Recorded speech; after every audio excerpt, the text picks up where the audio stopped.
You've probably thought about how great it would be to have a nicely sculpted, muscular abdomen like all the fitness enthusiasts you see on social media at some point in your life. A well-defined abdomen not only looks good, but also shows your surroundings that you work hard for yourself. Behind a six-pack is literally hundreds of hours spent in the gym, well-managed nutritional habits, optimal recovery, and many other factors. In this video, I'll give you useful tips to help you easily conjure up a six-pack for yourself. Let's start at the very beginning.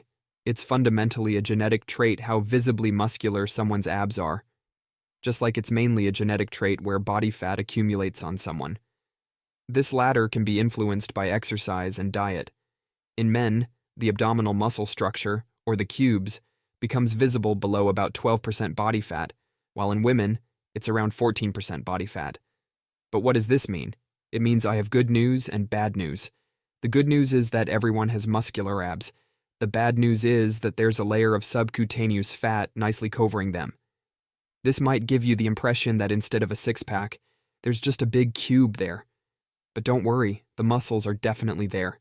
To make them visible, you simply need to increase their volume and reduce the amount of fat around them. Now comes the most important question. How do I get a six-pack? Before I answer that, you need to know that there are many myths about this that need to be cleared up. For example, there's no such thing as losing fat only from the stomach, and then you have to do crunches until you get a nosebleed. The body's fat burning is not local. That is, if thanks to the right diet, your body starts to eliminate fat stores to gain energy, then it will do so from everywhere.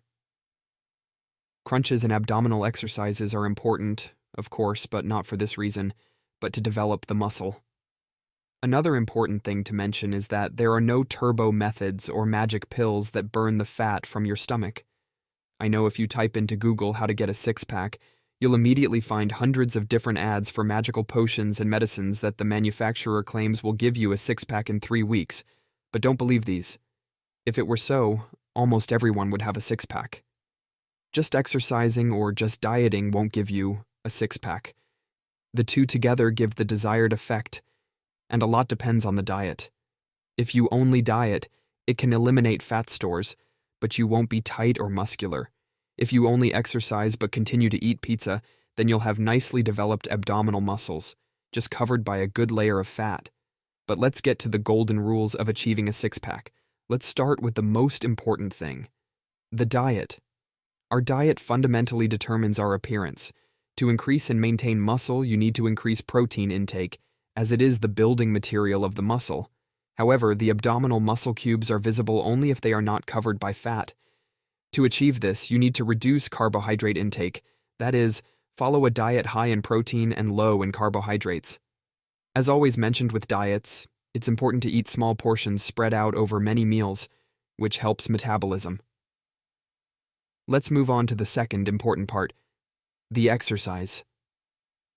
Exercise also helps get rid of the fat layer.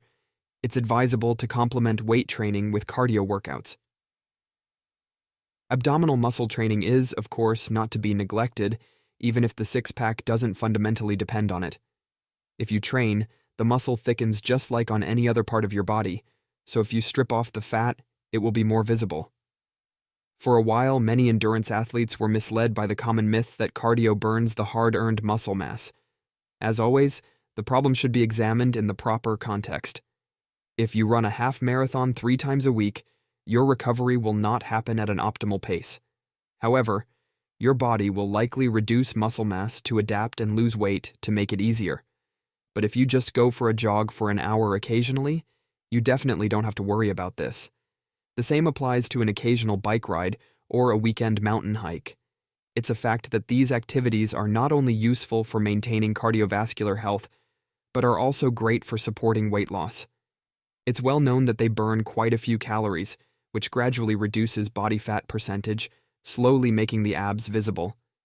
If you want to see visible results in the shortest possible time, it's best to combine a balanced diet with strength training and cardio. We've talked about diet and exercise and how their combination will bring the desired result. But I have a few more important tips for you. For example, fluid intake. I'm talking about water. not sugary drinks. You wouldn't believe how important proper fluid intake is to the body from many aspects. It affects your metabolism and how much water your body retains. If you drink enough water every day, paradoxically, your body will retain less water. The next important thing we need to pay attention to: salt and spice consumption. Of course, we can't live without these, nor do we have to, as everyone likes to eat delicious foods, but let your food not consist only of salt and experience the real flavors, not just because flavor enhancers and additives completely distort taste perception, but also because salt retains a lot of water, which will make you covered and your abs won't show. My next tip: be more active during the day. Following the workout plan is the most important. However, if your total workout time you spend in the gym per week is just 3 hours while you don't do much on the other days of the week, just sitting in front of the computer, it will certainly seem insufficient. Don't underestimate the significance of natural physical activity performed during regular daily routines, but how can you incorporate more natural physical activity into your weekdays? For example, walk more, don't drive everywhere, say goodbye to elevators and escalators, and use the stairs, do housework, take the dog for a walk. And these are just a few examples I said off the top of my head. As you can see, there are 1,000 ways to keep yourself physically active. The most important thing is to find something you enjoy doing. This is the best way to make sure you'll stick to it. If your daily calorie expenditure increases with your physically more active habits, not only will you strengthen your overall health, but you'll also be able to eat more during a diet. And you can be sure that losing weight is much more pleasant with a full stomach than suffering from hunger. My next tip: avoid extremes. If you think that the less you eat, the faster you'll see results, you're mistaken. Sometimes you're simply too busy to eat enough during the day, and you end up consuming very few calories. This may seem like a good thing from a weight loss perspective, but if this becomes a regular part of your lifestyle, you're laying the groundwork for serious health problems later on. This strategy is often behind monthly challenges and rapid weight loss programs promising immediate results. Long-term low-calorie intake can have several negative effects, such as hair loss, extreme weight loss, irregular menstruation, weakened immune system, and these are just a few of the physical consequences associated with excessively low-calorie intake. Moreover, it can have a negative impact on mental health as well, even leading to eating disorders. Therefore, always keep in mind that your health should be your number one priority. Don't try to eat as little as possible in the hope of quick results. The body needs energy to function and to properly carry out all processes. Make sure it gets everything it needs, even if it slows down achieving the desired results. This is probably not an easy question, but it must be said that if you wait for the six-pack, it will definitely be worth saving yourself from possible health problems. I have one very important thing left to talk about: sleep. How is sleep connected to achieving a sculpted waistline? Surprisingly, it plays a significant role. Sleep affects the levels of hunger and satiety hormones, leptin and ghrelin, in the body. If you sleep well, the levels of these hormones are much more balanced, and you can better control how much food you put on your plate. When we burn the midnight oil or skimp on sleep, it throws off this balance, typically tipping the scales towards ghrelin, the hunger hormone, and diminishing leptin levels, which signal fullness. This actually results in an increased feeling of hunger and a desire for calorie-dense foods, which is not good if you're trying to lose weight and tone your abs. And that's not the only way sleep affects your weight loss efforts. If our body doesn't get enough rest at night, we feel tired during the day. Naturally, this will create the feeling that you want to rest and move much less. As we know, movement burns calories. As a result of sleep deprivation, we burn fewer calories during the day, and body fat decreases more slowly, not just around the waist. Finally, you obviously don't raid the fridge at night while sleeping.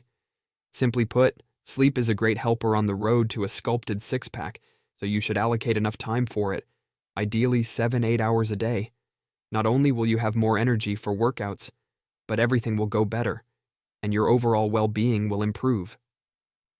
As you can see, acquiring a six-pack doesn't happen overnight. We need to be patient and disciplined to achieve the desired result. Don't forget to subscribe to my channel and check out my other videos.